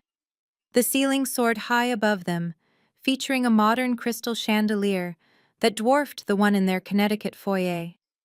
They stood frozen on the threshold, completely unable to process the wealth surrounding them. Richard looked down at the expensive imported rug beneath his shoes, and then up at the vast expanse of the penthouse. The veins in his neck were pulsing, but he could not find his voice. The narrative he had aggressively pushed his entire life, that I was a pathetic underachiever, completely collapsed in the span of 5 seconds. Brenda slowly lowered her handbag, her mouth slightly open as she took in the sleek gourmet kitchen and the expansive private terrace outside. This was not the home of a struggling clerk. This was the fortress of an elite Wall Street executive. Courtney stepped forward, her eyes darting frantically around the room. I could see the intense burning jealousy physically twisting her features. She had spent the last decade building a fake luxury lifestyle funded entirely by stolen money and credit card debt. Now she was standing inside a multi-million-dollar property that her sister actually owned outright. Jamal looked the most terrified of all. He was a professional con artist, and he immediately recognized the quiet, authentic power of real wealth. He saw the high-end security cameras discreetly mounted in the corners. He realized that the woman he had constantly insulted was not just a corporate drone. She was an absolute apex predator in the financial world. I stood perfectly still, leaning against the kitchen island, holding my coffee mug. "Welcome to my home," I said, my voice completely calm, slicing through their stunned silence. "You all look a bit lost. Did you have trouble finding the building? Or are you just surprised that my pathetic life is light years ahead of the fake empire you built on stolen cash? Take your shoes off. The rug is imported." My father looked down at his snow-covered loafers, but before he could comply, Jamal shoved past him. Jamal stepped directly onto the pristine cream-colored silk rug with his wet boots, leaving dark, muddy footprints. The initial shock of my wealth had quickly mutated into aggressive desperation. He marched across the expansive living room, closing the distance between us until he was standing just inches from the marble kitchen island. He leaned over the counter, invading my personal space, his face twisted with rage. "You think this is some kind of game?" He spat, his voice trembling with anger. "You think because you live in a fancy high-rise you can just hack into my accounts and destroy my business? I will sue you into oblivion, Paige. I will drag you and your precious hedge fund through federal court for corporate sabotage and malicious defamation. You have absolutely no idea who you are messing with. My attorneys are going to strip you of everything you own." I did not flinch. I took a slow sip of my coffee, maintaining unwavering eye contact. "You do not have attorneys, Jamal?" I reminded him, keeping my voice entirely devoid of emotion. "We have already established this fact over the phone.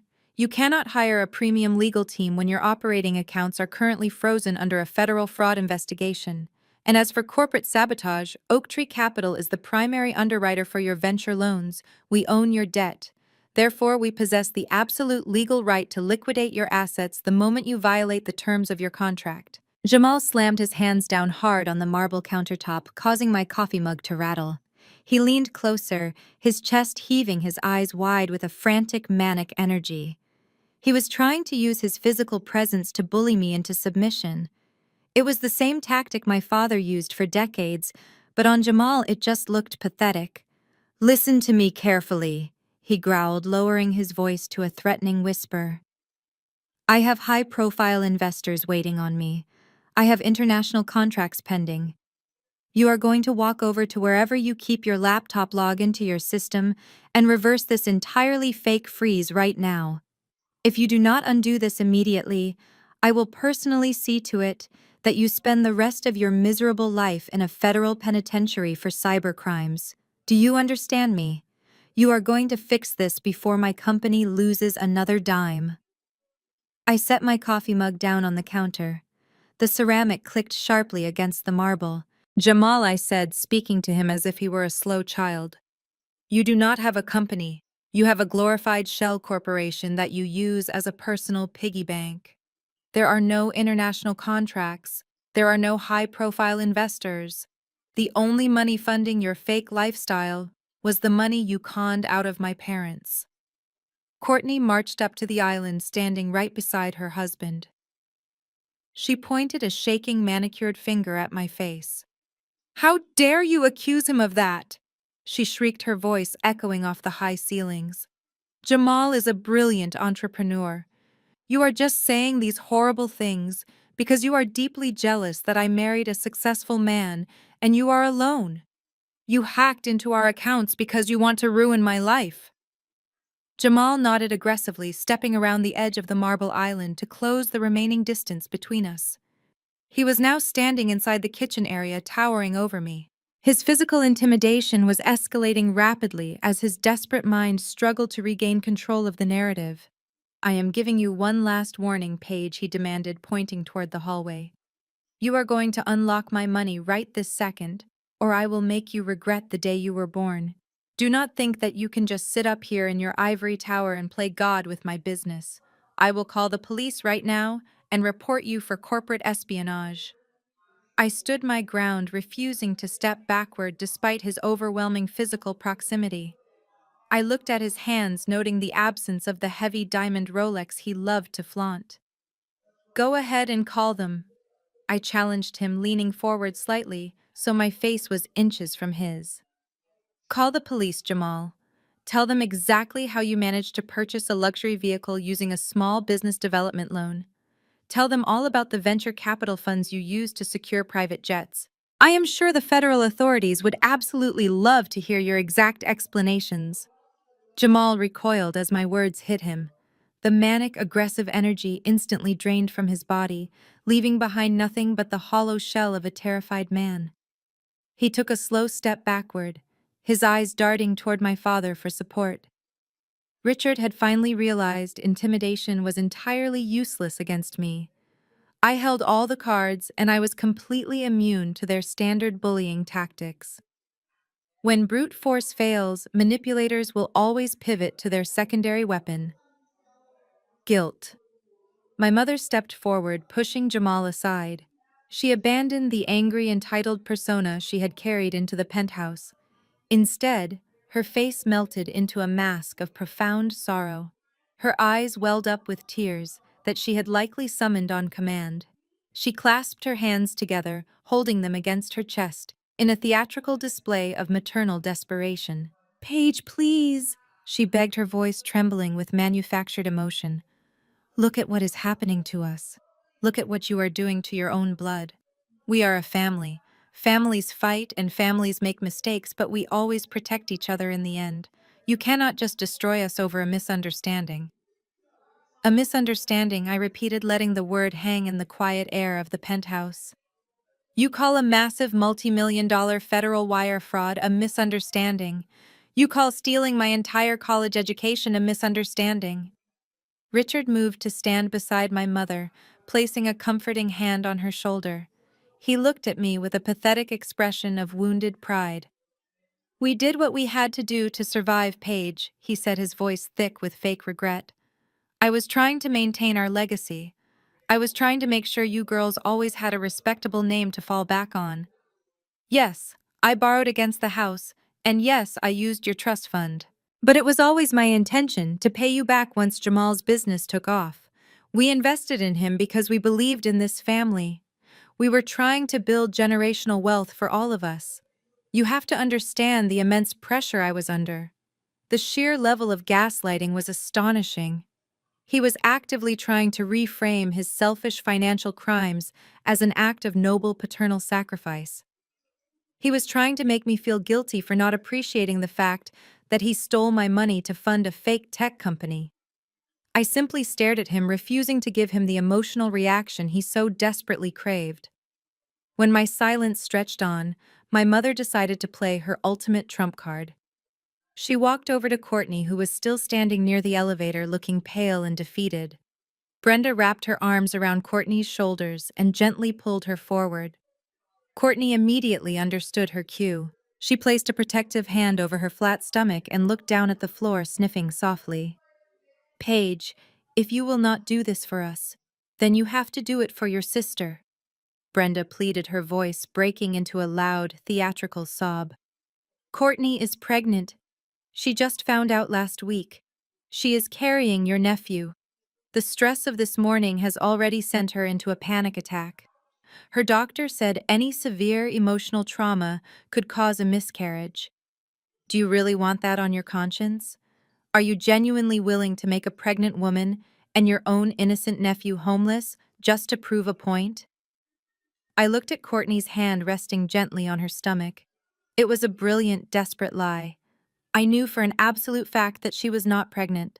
I knew this because I had complete access to her medical billing history through the secondary insurance policy my firm managed for Jamal's company. Recently, she charged a massive amount to a cosmetic surgery clinic in Manhattan for an invasive body contouring procedure, a procedure strictly forbidden for anyone expecting a child.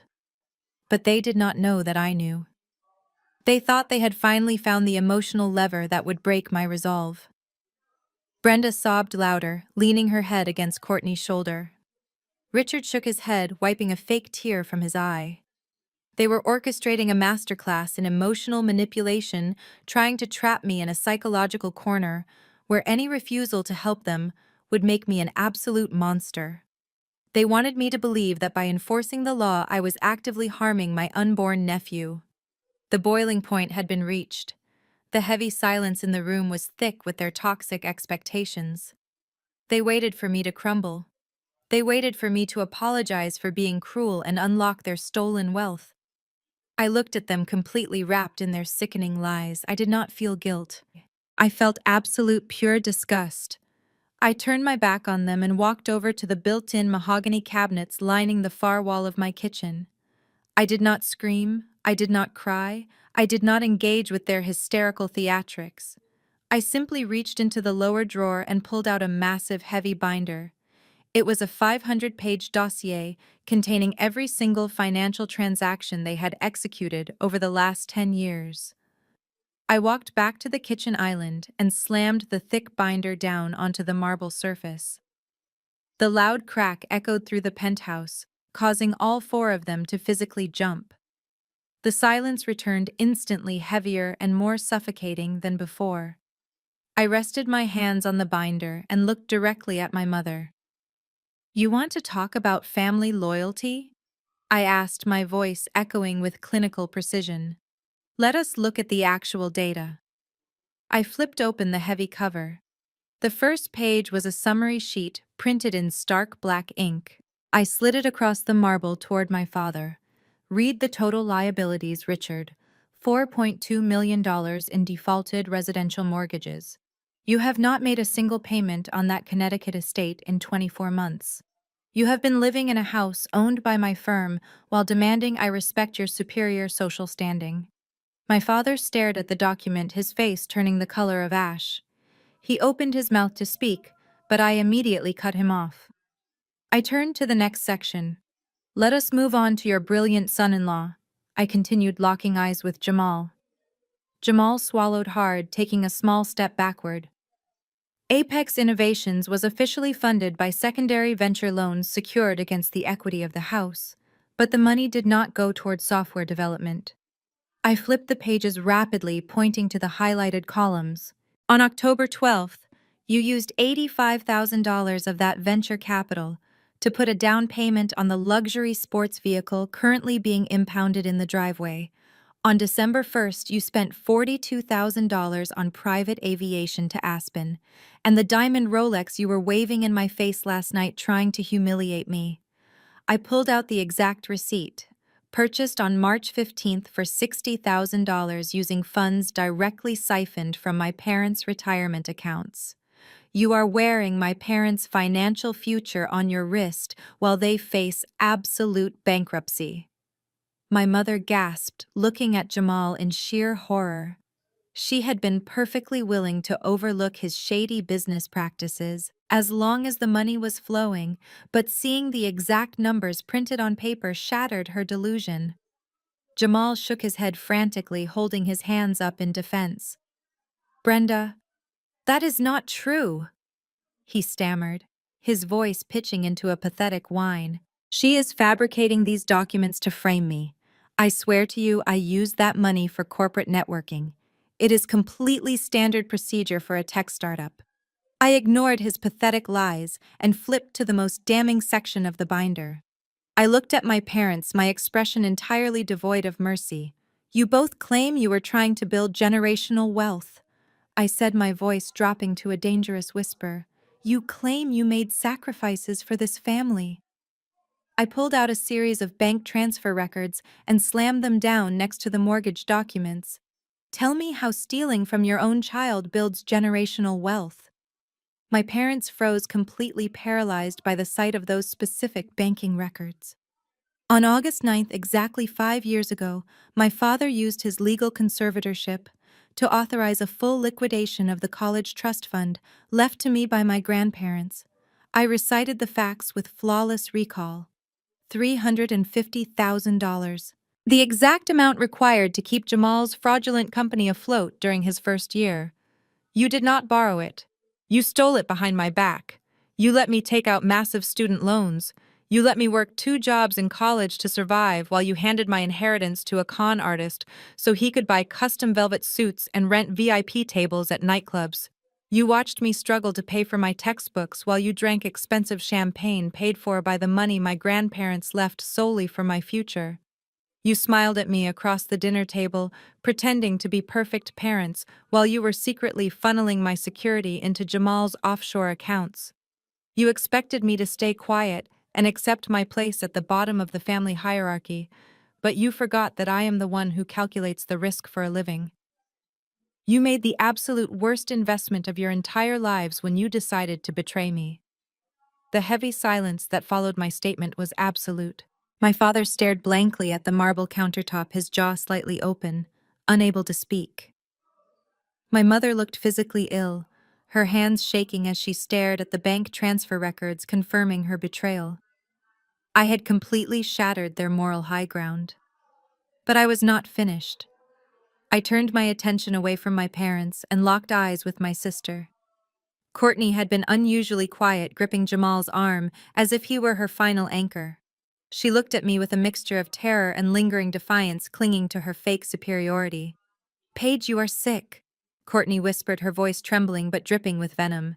"You manipulated these numbers to tear us apart.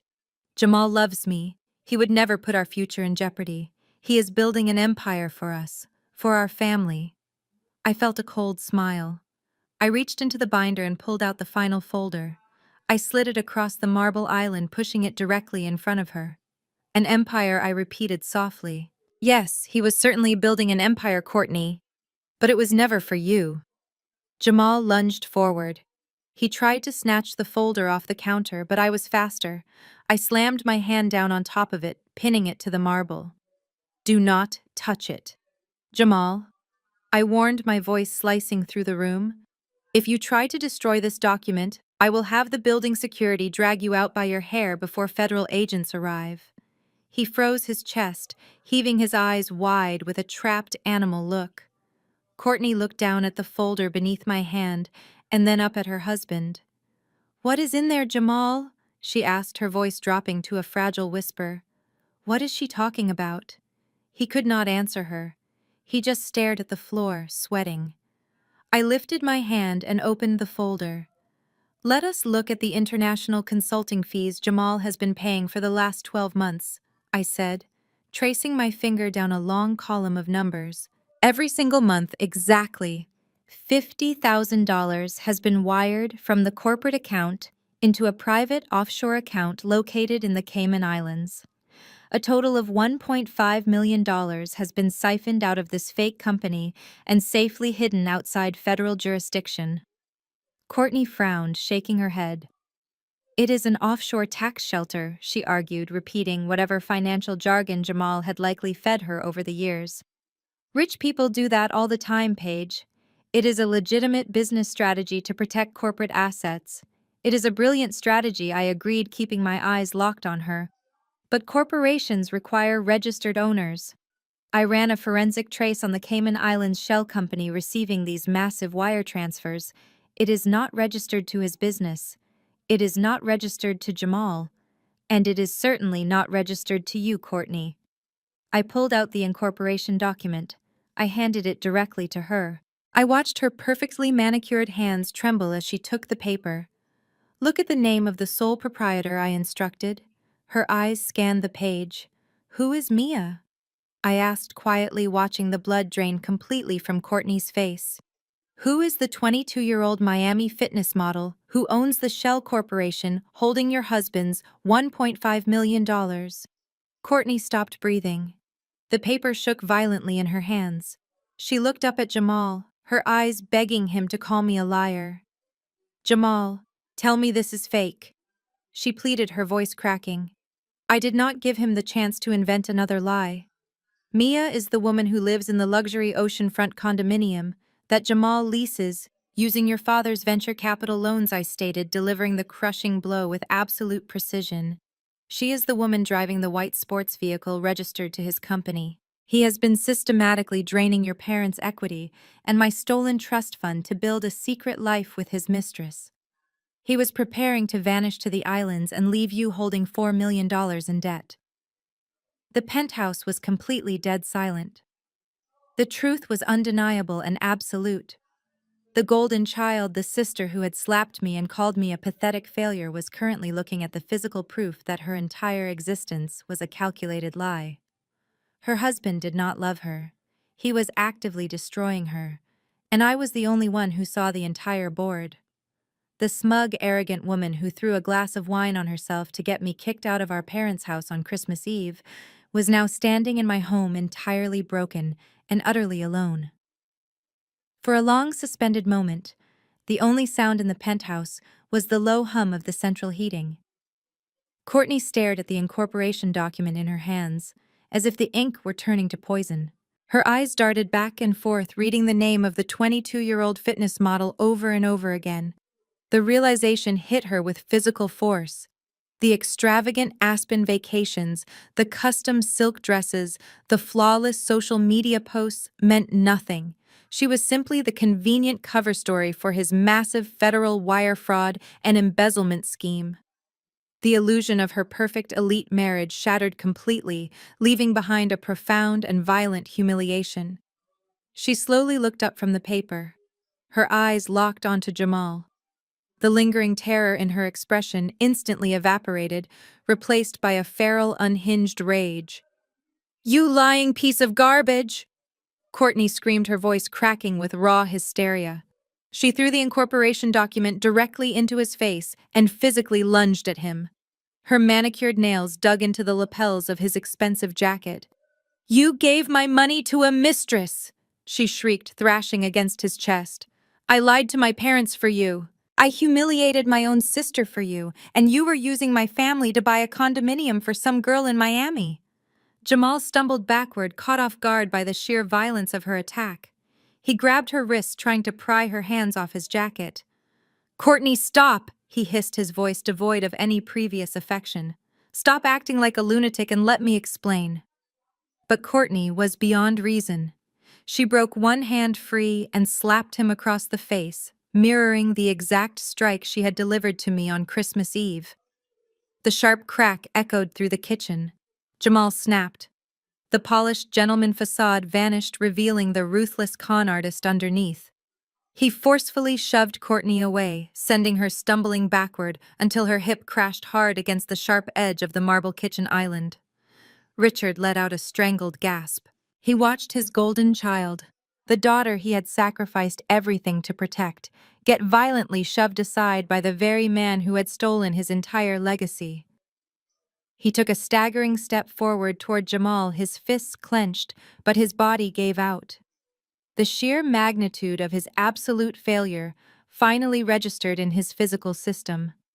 He clutched the left side of his chest, his face turning an alarming shade of gray. He collapsed onto his knees, hitting the imported silk rug with a heavy thud. Brenda screamed, dropping her handbag and falling to her knees beside him. My father could not speak. He just knelt there, clutching his chest, gasping for air as he stared at the ruined fragments of his family.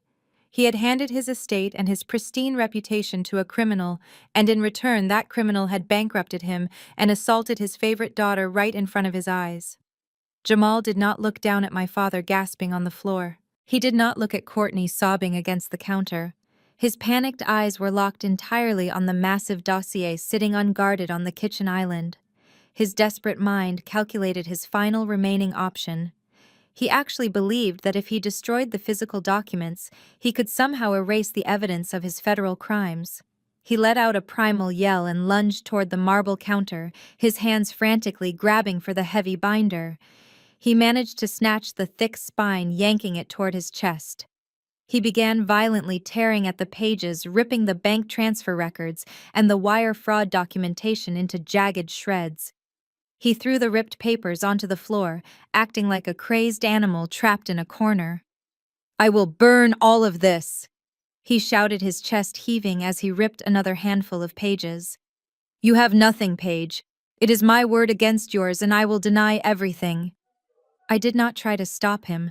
I simply took 2 steps back, crossing my arms and watching him destroy his own hands on the heavy cardstock.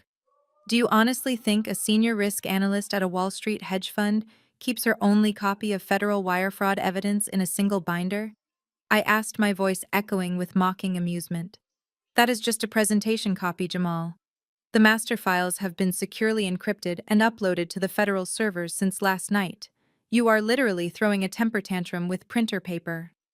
Jamal froze. The shredded document slipped from his hands, fluttering down onto the ruined silk rug. He looked at the mess around his feet, and then up at me, his eyes wide with absolute horror. He finally realized that there was no escape. Jamal stood frozen in the center of the kitchen, his chest heaving with exhaustion. Pieces of torn cardstock were scattered across the floor like dirty snow. His expensive Italian leather shoes were surrounded by the shredded evidence he thought would save him. The reality of my words settled over him like a physical weight. There was no fire he could start, no paper he could rip to erase the digital footprint of his massive financial crimes. He looked at his shaking hands, realizing he had humiliated himself for absolutely no reason. He acted like a cornered animal in a cage he built himself. I did not offer him any pity. I turned away from the ruined binder and walked slowly across the living room. The contrast between my calm movements and the absolute chaos of my family was sharp. My mother was still on her knees next to my father, crying hysterically, while Richard gasped for air on the rug. Courtney was backed against the far wall, staring at Jamal with pure hatred. I approached the sleek smart home console mounted near the hallway. I reached out and pressed an illuminated icon on the screen. A soft electronic chime echoed through the quiet penthouse. The heavy frosted glass doors leading to my private home office suddenly unlocked. They slid apart with a smooth mechanical hum, retracting seamlessly into the walls. Jamal spun around at the sound, his eyes wide with renewed panic. He expected building security. He expected the police. He was not prepared for who stepped out of that room. 2 figures emerged from the shadows of my office and walked into the bright morning sunlight of the living room. They were dressed in sharp, dark suits. Their demeanor was entirely professional, radiating a quiet, intimidating authority that instantly commanded the room. They were not local police officers responding to a noise complaint. They were special agents from the Federal Bureau of Investigation, the exact same agency currently raiding my parents' estate in Connecticut. The lead agent, a tall woman, held a silver encrypted hard drive, the very hard drive I handed her an hour before my family arrived. Jamal stopped breathing. All the color drained from his face, leaving him looking pale and sickly.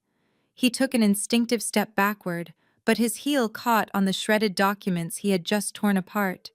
He stumbled slightly, his previous arrogance entirely erased. He looked at the agents, and then looked at me, his mind struggling to process the depth of the trap I had set. He finally realized that I had not just anticipated his arrival. I had completely orchestrated it. "I invited them over this morning for a coffee," I said, breaking the heavy silence. My voice was calm, a stark contrast to the absolute terror in the room. "They arrived about an hour before you did.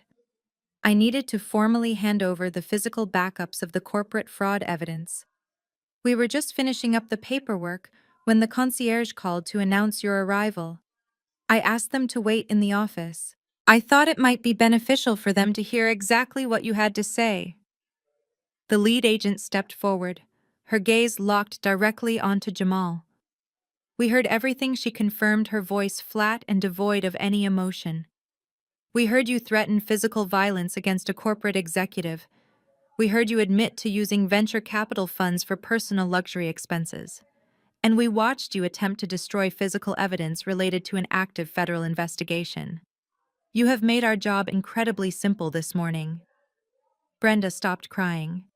She knelt next to my father, completely paralyzed by the sight of federal law enforcement standing in my living room. She finally understood that this was not a family dispute she could manipulate her way out of. There were no apologies or guilt trips that could reverse this situation. Richard let out a wheezing breath, closing his eyes in total defeat. He knew Jamal was going to prison, and he knew his entire estate would be liquidated. Courtney pressed her back harder against the wall, trying to distance herself as far away from her husband as physically possible. Jamal looked frantically toward the private elevator, his eyes darting toward the only exit. "You cannot do this to me," he stammered, his voice pitching up into a pathetic whine. "I have rights. I need to call my lawyer. You cannot just trap me in an apartment." The second agent, a broad-shouldered man who had remained silent, stepped into the path of the elevator, blocking any escape. "You will have plenty of time to call a public defender," the agent stated calmly. Jamal shook his head, refusing to accept the reality of his total downfall. Jamal took another step backward, his breathing turning into shallow, rapid gasps. He looked wildly around the massive penthouse, searching for a secondary exit. He glanced toward the floor-to-ceiling windows leading out to the private terrace. But we were 50 stories above the Manhattan pavement. There was absolutely nowhere to go. I turned my attention back to the lead agent.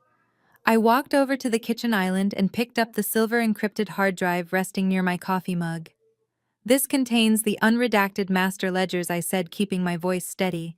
"It includes the original offshore wire routing numbers, the forged venture capital expense reports, and the complete transaction history for the Cayman Islands Shell Corporation. Everything is fully authenticated by the Internal Compliance Division of Oaktree Capital." The lead agent accepted the drive, slipping it into a secure evidence pouch inside her jacket. "Thank you for your cooperation," she replied. "Your documentation has been instrumental." She turned her attention entirely to Jamal. Her demeanor shifted from a polite investigator to a rigid law enforcement officer. "Jamal," she said, her voice projecting across the room, "you are officially under arrest for multiple counts of federal wire fraud, bank fraud, and corporate embezzlement. Place your hands behind your back." Jamal did not comply. The command seemed to short-circuit whatever rational thought he had left. "No," he shouted, his voice cracking in sheer terror. "I am not going to prison. I did not do anything wrong. This is all a huge mistake." He took a sudden, desperate lunge to his right, aiming for the narrow hallway that led toward the guest bedrooms. He was just a coward acting on pure adrenaline, trying to delay the inevitable. He did not even make it 3 steps. The broad-shouldered agent blocking the elevator moved with terrifying speed. He closed the distance in a fraction of a second, lunging forward and wrapping his massive arms around Jamal's waist. The impact was brutal. The agent drove his shoulder directly into Jamal's midsection, lifting him slightly off the floor before slamming him down hard onto the imported silk rug. A heavy thud echoed through the penthouse as the wind was completely knocked out of his lungs. Courtney let out a piercing shriek, pressing both of her manicured hands tightly over her mouth as she watched her husband get violently tackled to the floor. My mother buried her face in her hands, sobbing uncontrollably, while my father remained completely frozen on his knees, too weak to even flinch. The perfect illusion of their high society prestige was completely and utterly obliterated. There was absolutely nothing elite about a man being wrestled to the ground by federal law enforcement officers. "Stop resisting," the agent barked, pressing his knee firmly between Jamal's shoulder blades, pinning him flat against the floor.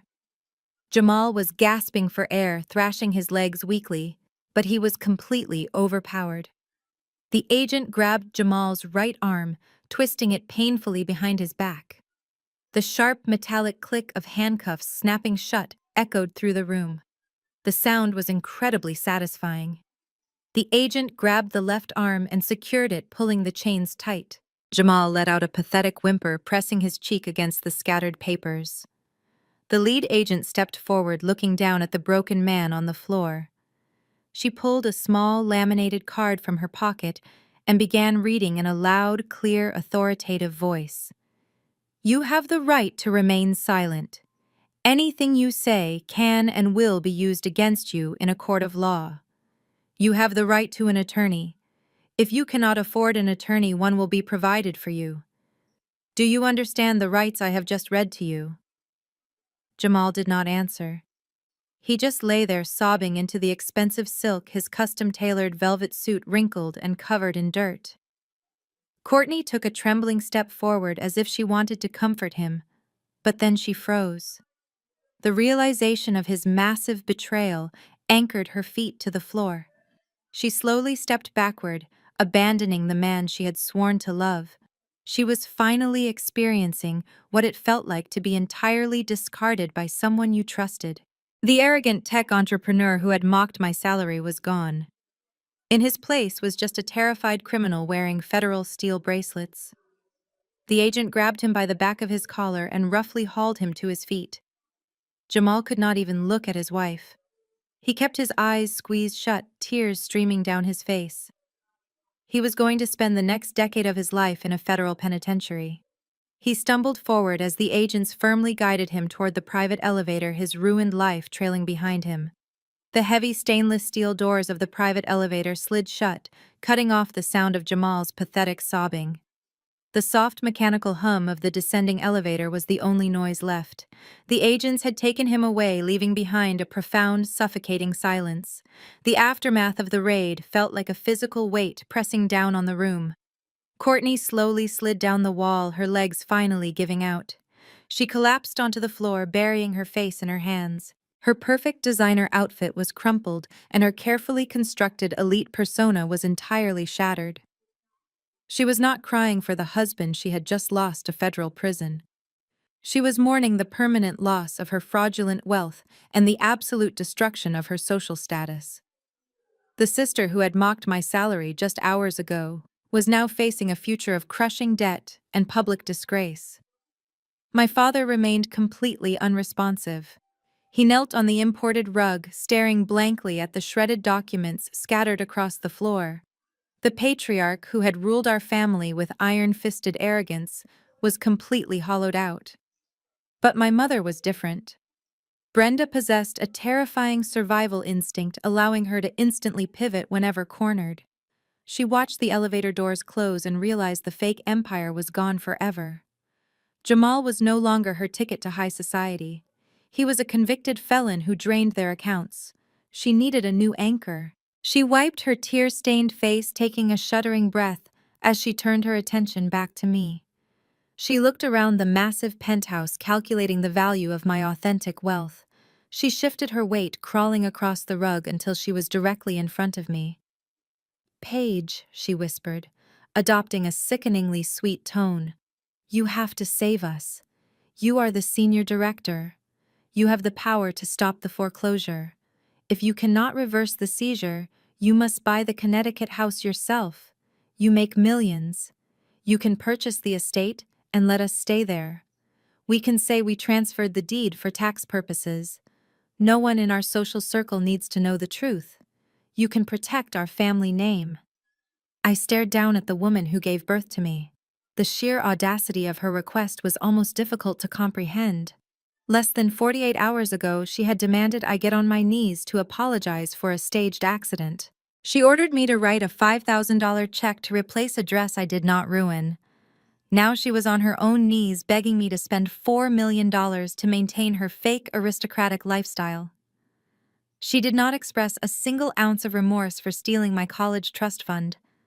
She did not apologize for enabling a criminal to embezzle my inheritance. Her only concern was making sure her wealthy country club friends did not find out she was completely broke. "You want me to buy your house?" I asked, my voice echoing with clinical detachment. "You want me to purchase the very same house you threw me out of 2 nights ago. You want me to use my money to shield you from the consequences of your own catastrophic greed." Brenda nodded frantically, reaching out to grasp the hem of my trousers. "Yes, Paige, please," she pleaded desperately. "You are a good daughter. You are our blood. You would never abandon your parents in the street." I took a deliberate step backward, pulling my clothing out of her desperate grasp. I looked at my mother kneeling on the floor, my father paralyzed by defeat, and my sister sobbing against the wall. I felt absolutely no shred of sympathy. I reached out and tapped the communication button on the smart home console mounted next to me. David, I said, speaking clearly into the intercom. Please send the building security team up to the penthouse immediately. I have 3 unauthorized individuals who are refusing to leave the premises. The concierge responded instantly, confirming the security team was on the way. Brenda gasped, her eyes widening in absolute horror. You cannot do this to us! She shrieked, scrambling to her feet. Where are we supposed to go? We have absolutely nothing left. I looked her dead in the eyes, feeling the final heavy chain of my childhood trauma snap and dissolve. I remembered the freezing winter wind hitting my face on Christmas Eve. I remembered the absolute disgust in my father's voice. I leaned forward slightly and delivered the final blow, using the exact words he had used to discard me. Get out! I commanded, my voice echoing with absolute finality. The heavy elevator doors chimed open behind them, revealing 4 large guards in dark suits. The exile was officially reversed. The 4 security guards stepped out of the elevator, moving with practiced silent efficiency. They did not wait for my parents to gather their shattered dignity or attempt another pathetic negotiation. They simply grabbed them by the arms and marched them directly out of my penthouse. I stood completely still, watching the heavy steel doors slide shut on my mother's screaming face and my father's broken, defeated posture. That was the exact moment the suffocating weight of my childhood finally lifted. That was the last time I ever saw my family in person. 6 months have passed since that freezing December morning. The justice system moves incredibly fast when the federal government is handed an airtight, digitally encrypted ledger of offshore wire fraud. Jamal's criminal trial was a spectacular, humiliating media circus that lasted less than 3 weeks. His high-priced public defender desperately tried to secure a lenient plea deal, but the federal prosecutors were completely ruthless. It turned out that his 22-year-old mistress, Mia, flipped on him the very second the FBI knocked on the door of her Miami condominium. She eagerly handed over every single text message, offshore routing number, and wire transfer receipt in exchange for total federal immunity. I watched the sentencing on the local news. Jamal wept openly in the courtroom as the judge handed down a mandatory sentence of 10 years in a maximum security federal penitentiary. He is currently wearing a stiff orange jumpsuit instead of his custom-tailored velvet suits. He spends his days working in the prison laundry facility, earning 11 cents an hour to slowly pay off his massive court-ordered restitution fines. There are no private aviation charters or exotic sports cars where he is going. There is only a concrete cell, steel bars, and a decade of absolute, inescapable regret. Courtney's spectacular fall from grace was even more satisfying to witness from afar. The federal government seized absolutely everything she owned. The designer handbags, the diamond jewelry, the runway shoes, and the luxury vehicles were all confiscated and auctioned off to repay the victims of Jamal's massive fraud. She tried to file for an emergency divorce to legally distance herself from his crimes, but the retainer fees bankrupted her within a single month. Without my parents' stolen equity to artificially fund her lavish lifestyle, she was forcefully dragged into the real world. Today, my former elite socialite sister is working a minimum wage retail job at a mid-level department store in Queens. She spends 40 hours a week standing on her swollen feet folding cheap synthetic sweaters and catering to angry, entitled customers. She lives in a cramped, windowless studio apartment situated directly above a noisy 24-hour laundromat. Her social media accounts, which used to be filled with Aspen ski trips and Miami yacht parties, have been permanently deleted. The arrogant, untouchable golden child who called me a pathetic failure is now barely scraping by on instant ramen noodles and a monthly public transportation pass.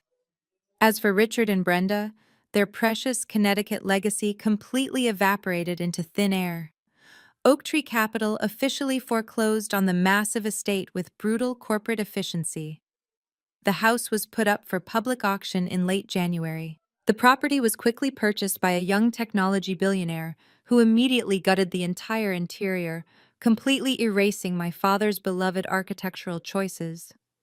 With no home equity, no retirement savings, and absolutely no passive income, my parents were forcefully evicted from the life they thought they deserved.